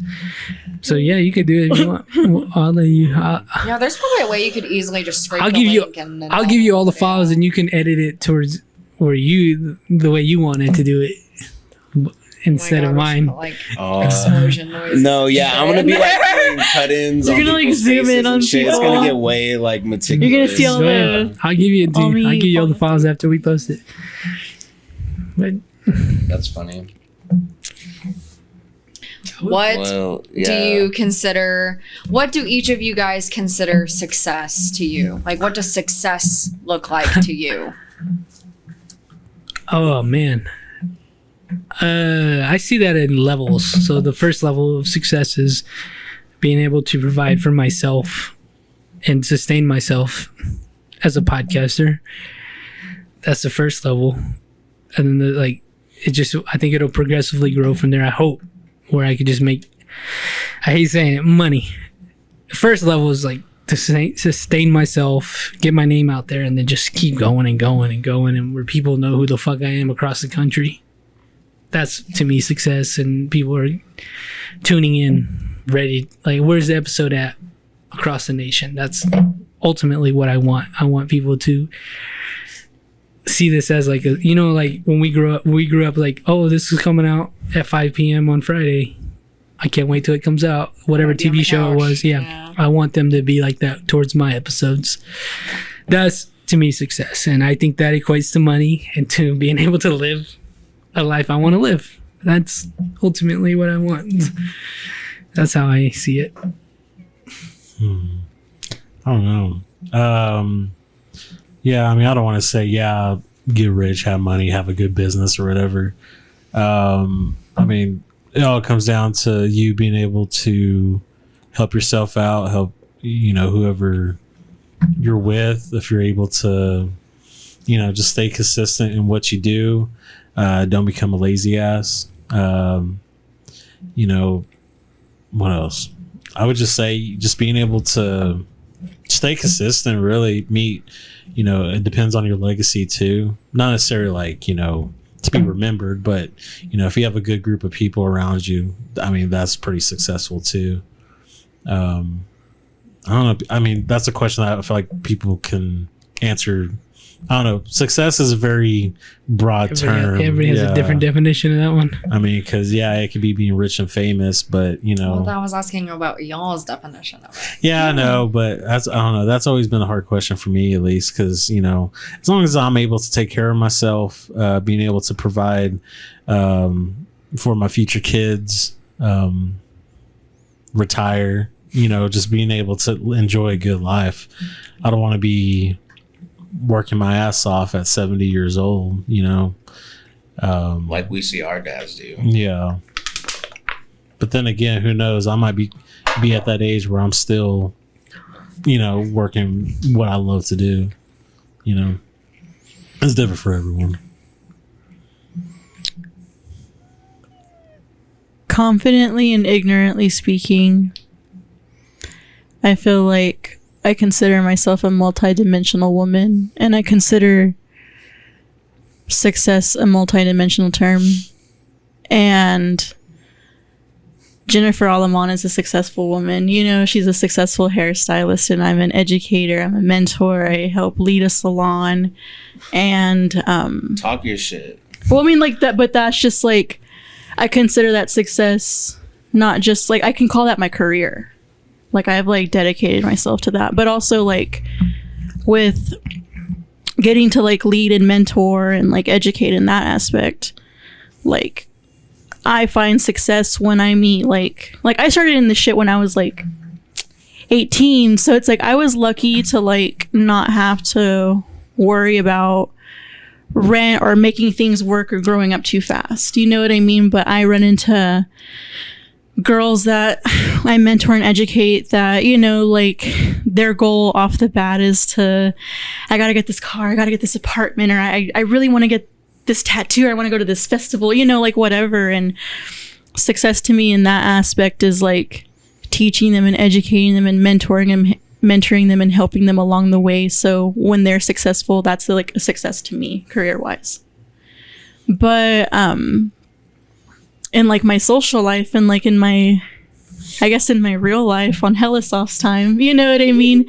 She's a successful girl too. You know what I mean? Like, I feel like I am a good, successful podcaster, and I feel like I have like a really good personality for it. And I feel like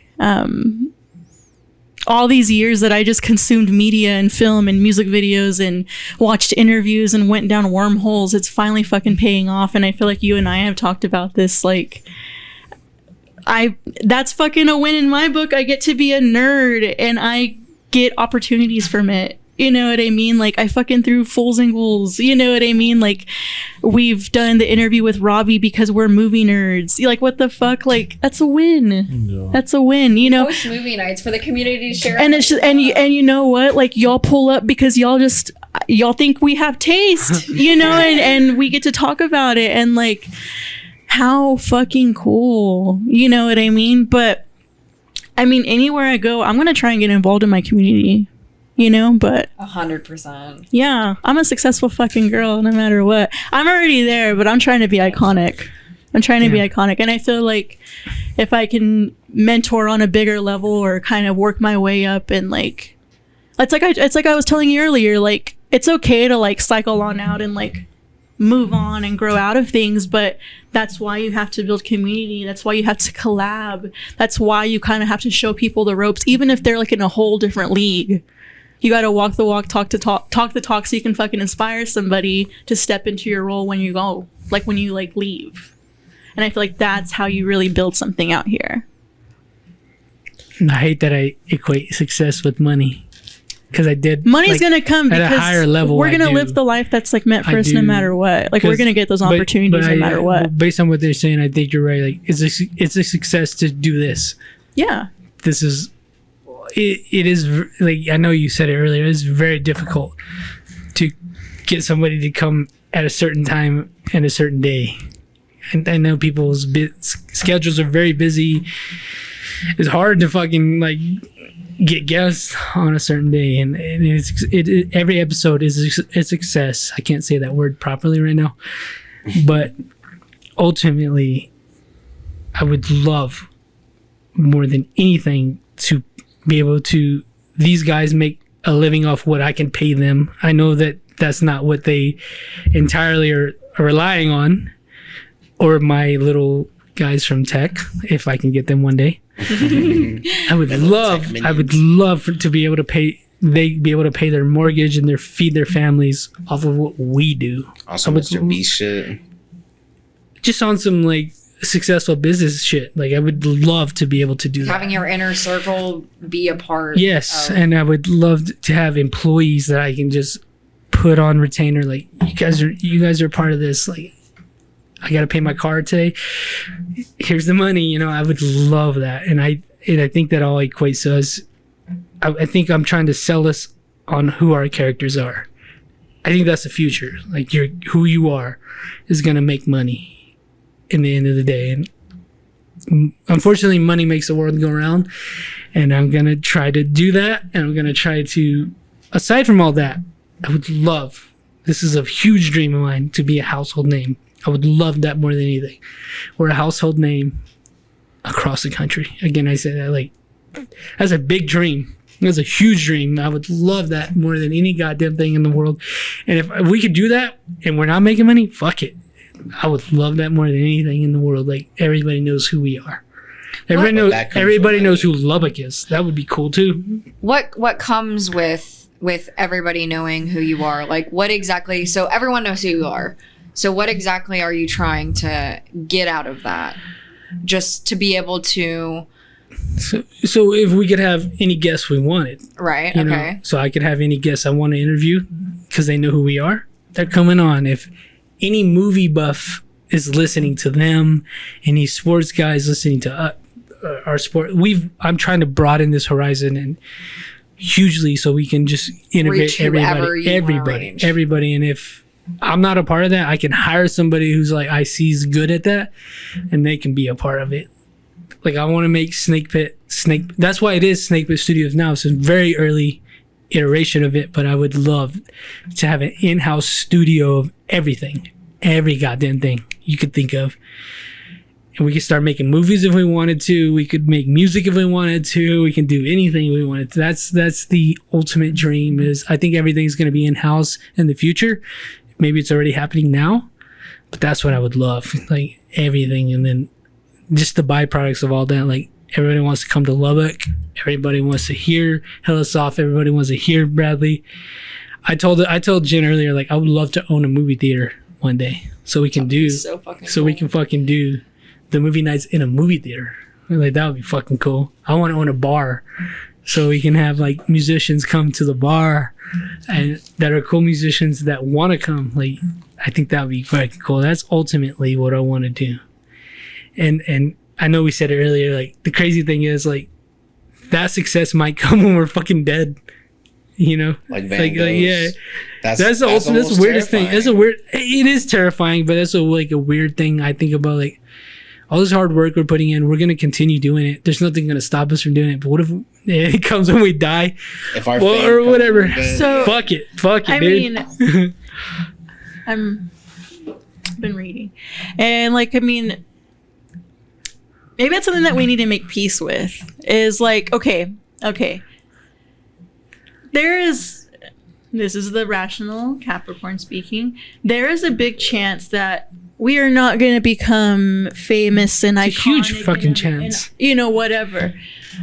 But that should also bring you a little bit of peace in knowing like you can literally be as delusional as you want and go as hard as you want, because maybe on the off chance that shit will happen. And maybe if not, you're still doing cooler shit than just working a 9 to 5 and going home and rotting. No disrespect. No, yeah, I look at it like that. We have nothing to lose. Like That's I can't the fucking imagine. fun part of it. Yeah, We it's have like I can't nothing to imagine my lose. life having like a busy schedule like this, or doing this, or just having like this to do, you know what I mean? So it's just like, even if people think I'm like weird and full of myself, or think that we're like, you know, wasting our time and we're silly, like, no, we're doing something. Yeah. We're doing something. We're enriching lives. Yeah, I mean, whether it's ourselves, others, anything. We're building community, you know what I mean? We're socializing, which hasn't been done, you know what I mean, in a while, like actually in-person socializing at these events, and at these podcasts. I think that another thing that comes to success is, of course, evolving who you are personally. I just think, you know, we're all going to get to a point where, you know, we're not going to be here anymore. And I just think no matter who you become, how successful and successful you become, as long as you're at peace with yourself, and, you know, because we could do, you know, whatever time we had here, you know, that was the time that was given to us. And I just think by whenever the time comes, as long as you're peaceful with yourself and your mind and you're in a good place, because it's almost like whatever we do here in a way doesn't matter, because once we are gone, you After know, 100 years, nothing matters. we're on our own pretty much. After this, we evolve to the next level, and whatever this is that becomes of it, you know. Yeah. Ultimately, I've been thinking about it recently, because shout out to a lot of things going on in my life. I have an ultimate fear of death. And I just want to make that as easy as possible. And I feel like when that day comes, I'm like, I tried my hardest to do whatever the hell I did. And that's what... So no regrets. I think that to me is a peaceful death. If there's just blank after it, I think I'll be all right with that. Because I was like, man, I believed in God. I tried my hardest. And blank comes after that. What can I do? But I don't want to die with the regret. I do not want to die. And I think the universe has given us a fucking awesome opportunity here in Lubbock, Texas, to try something crazy and to dream big. If it happens, it happens, man. If it doesn't, at least I tried. That's how I've been thinking about it. Like, fuck it, I'm gonna try, man. This little town, I fucking tried, man. This little town's full of dreamers, dude. Yeah. Does every town like this, or is Lubbock special? You know, it's full of dreamers, but and again, doers. what I've learned, what I've doing this podcast is there's not that many doers, and you at least try. And a lot of people don't do that. And I think ultimately that's a fulfilled life, is trying what you believe in. Because not a lot of people even got a chance to pursue their dreams. And now we're like a fucking generation of everybody who wants to do what they want. That's cool. Let's fucking go. I don't know what's gonna happen, but god damn it, we're gonna fucking try, man. I think that's success, is trying what you believe in. And who knows, man? I don't know. I just been thinking about that. Like, hope that makes sense when I review this fucking podcast. No, it was beautiful. Whew, yeah, I hope that makes sense. But it made more sense. It was beautiful. I don't know, man. I think we are in a golden age of what is Lubbock. Another golden age of Lubbock. Golden age of Lubbock. I do. I really do believe that, and I think it's gonna take a lot. Did y'all hear Evan's song "Fuck Buddy Holly"? Damn it, you motherfucker! Scrub. But that's my boy. Shout out to him. I get the sentiment though, because as a creative today, it gets old hearing his name. It's like, let's talk about who's doing shit now. Okay. Like, that's the vibe that I get from that. Obviously not fuck him. He was cool, whatever, at the time. But like, let's talk about what's going on now, you know? Like, a lot of, you know, the greater public doesn't know about it. So that's the whole sentiment behind that, I think. Yeah, Also, I agree. Or I'll just say I'll agree. But we just need someone to get there. yeah. Or we're all Yeah. getting there together. Also, And I maybe think that's why it's slower. the novelty also behind Buddy Holly is he was so young when he died, and he died with Richie Valens and the Big Bopper. I don't know his real name, but he died with like two other very Brandis. famous musicians. He was like 21 years He's a old. young cat. Yeah. I know, And it's if just he had died of like natural causes at like 80, maybe we wouldn't hear his name so goddamn much, honestly. I don't know. I think the course of Lubbock's history would have been a little different. Lubbock would have became like a Nashville, You think so? because he was going to open up a studio here and bring his own And Elvis had been here. And Yeah. Like he was like huge for his like time. Like he was gonna be huge. Like Mhm. he was gonna take over. But I just think with him, I mean, that's a true legend where, you know, not anyone can really achieve that again. And I do think we are lucky that this town is connected to that, you know. But, you know, I do understand, like, you know, it is something that, I mean, he died in 1959, you know, and he died in 1959. So of course I can understand why, you know, as generations goes on, it kind of dies out. But, you know, it's just a matter of someone that from here, I mean, there has been people that have come through here and made it. But at the end of the But- day, it's like he's like one of the OG like rock and That's what I roll was thinking. icons. Like obviously, Yeah. like don't like pounce at me, okay? But like I mean, there are obviously better guitar players and better musicians out there since then. But it's Yeah. like he is like one of like the staple like, you know, musicians of rock and roll, and you know, I mean, he was a pioneer. yeah, that's what I'm He saying, you inspired, know, and it's like, like that's so cool that many it's like from people. Lubbock. Like yeah, What was huge this musicians episode live in. about? Probably a few weeks, 34 weeks. I'm 4 gonna try weeks. 3 weeks. Like 806 Collective stuff. We're talking about doing like some like children's workshops, like art workshops, like on the weekends or something. How cute. To teach kids like different art disciplines, photography, painting, Screen printing. yeah, all kinds of stuff. Nice. Those are just like, you know, no solid plans yet, but it's in the works. It's in the works, yeah. It's That'd gonna be so happen. cute. Just no deadline yet. You should make your announcement. For anyone who's listening, I'm leaving Lubbock. I'm very sad too, but my marketing career has taken me to a place, a really, really awesome gig I have in Phoenix, and I'm very excited to work there, and I'm excited to live there. There's so much hiking.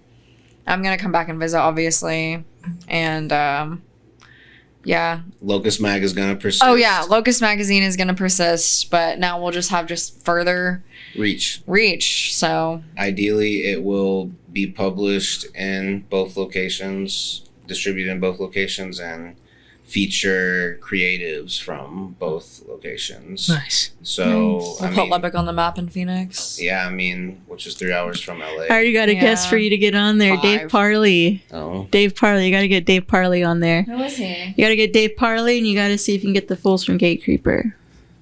I'll write that down. Okay, that'll be funny if you can get Gate Alright. Creeper.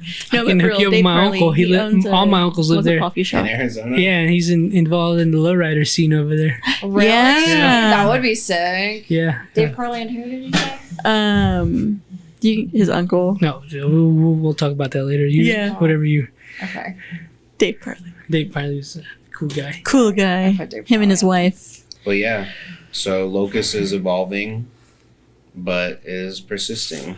Yep. Issue 6 is in the works. It's gonna feature you guys on the front cover. Sweet. Snake Pit. Do you want to talk about the shoot now? Yeah, we can talk about it on here. Okay. I just Tell have us a about it. vision When is of- the shoot? Well, We have to do a photo shoot for the feature Okay. story. So I just am like imagining you guys like, you know, in your leather and jewelry and just kind of like out in like a canyon somewhere. do you want to go to Ransom Canyon? Would y'all be down to make a day trip out Ransom there? Sure, Canyon? yeah. Ransom Canyon? We need to Or go Cap somewhere. Rock? Sorry. I was thinking Cap Rock or Paladuro. Cap Rock is what I meant though. Is that where you did your shoot with Amelia? Yeah. I thought so. Yeah, I feel like we should go out there and if y'all are down Yeah. and I don't have leather though. we can get you some. I have some assless chaps you can borrow. Nice. If you can find anything leather that fits 3 or 4X. But yeah, that issue's in the works, and I don't know when it's gonna drop.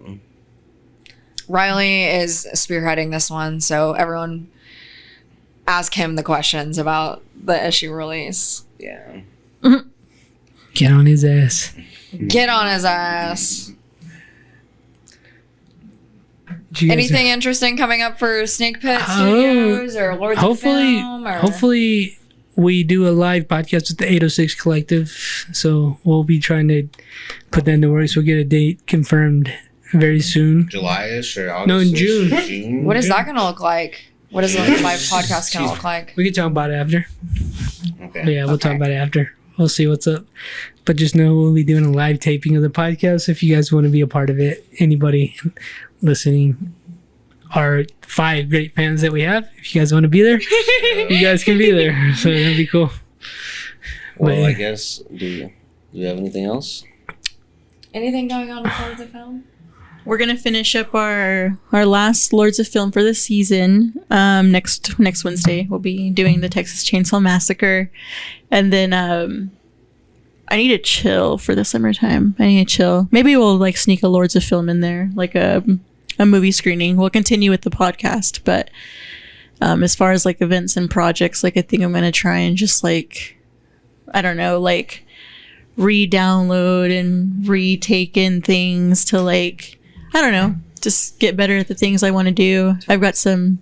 You just have to chill sometimes. Yeah, I've just got like a lot of trips planned. I'm going to be going out of town July, August, September, and obviously September through October is full season, and so I mean I have things in my head that we need to, but that's why I need to chill for the summer, because my summer will be involved with like talking and kind of moving my little pieces together and kind of figuring out numbers, because I do invest in these things, but also like I don't know, they're fun, so I still want to do a print, I still want to do a shirt drop, I still want to do like an exclusive design, I want to do like some type of like DJ collaboration. I have just this idea. I have these ideas to get cultural things involved. Yeah. So that's what the summer's going to be involved with. And then lowriders. Figure it out. Figure it out. When it is cooked in this little brain, we will know. But yeah, and then we'll pick up Lords of Film movie nights in the fall once it kind of cools down. So Perfect for spooky season. we'll have it up our sleeves. Yeah, we've already kind of been talking about things we want to show for spooky season. So What's going on with Bradley? Any short films up your sleeve? Any scripts that you've been working on? I mean, I still have my big 70-page script, but once I get this job, that would be moving forward. So you can invest in it? Yeah, because I mean, Feel that. I haven't really, and plus I've been real busy, with the podcast and Lords of Film. I mean, I've still been doing some video stuff on the side. With the art trail, we'll probably pick that back up soon. Questions of the art trail? Yeah, Back in June. we still haven't. Hopefully. I still haven't finished editing the other one. That's another thing too. I need better equipment because I can only edit so much on my phone. Yeah. Especially video. And then memory takes up, and it's hard for me to even like edit sometimes because I don't have enough. And like I have to like delete certain parts so I could be able to edit it. So that's why certain videos haven't been released yet. So once I get better equipment, that'll be. Still shout out for all the good video captures you got at the MAG release of like Velvet Grove and also Salmonella. Mm-hmm. And and that's another thing too. Like going to shows, like every time I go to a concert, I love getting good video too. Mm-hmm. Be on the lookout for our comedy sketch coming out probably in like June or July. That's gonna be fun. Some lawyer squad type shit? Maybe we'll see, but that'll be out in June or July. We're about to start It's already been putting that. it's the Pirate Radio Boys. We're gonna put that together very soon and start filming. So maybe July. That's when you'll see it. This is comedy's very hard to do. It's a very hard thing. Oh, but I we're gonna believe try. it, dude. Like, We're gonna try. you can make people laugh on the spot, but how do you write that shit? Yeah, so we're gonna try me Swaggadelic and Bradley. We'll be doing that. Hopefully we get that out in June. Other than that, like I said, the live podcast. I will be hosting something that'll be very soon. We'll announce that very soon too. So Locus Mag, thank you guys for interviewing us. That was fun. This is very fun. I'll let you guys in it, but thank you. Yeah, thank you, Snake Pit, for hosting Locus Mag for our first podcast. Thank you And guys. tune in next time. Catch everyone on social media. Where can they follow y'all at? Locus.mag, right? On Instagram. Riley AG on Instagram. Jill's World with a 0 on the O on Instagram. Where can they follow you guys? Rattlesnake Roy. I'm incognito. Snake Pit. Rattlesnake Roy. Patreon.com/SnakePit Studios. You can find me everywhere. You can find me at Hellasoft. You can find me at Texas Chainsaw Alchemist. And you can find me on Lords of Film sometimes, responding to your DMs every now and then. You can find me on Tinder and Bumble. Swipe right. And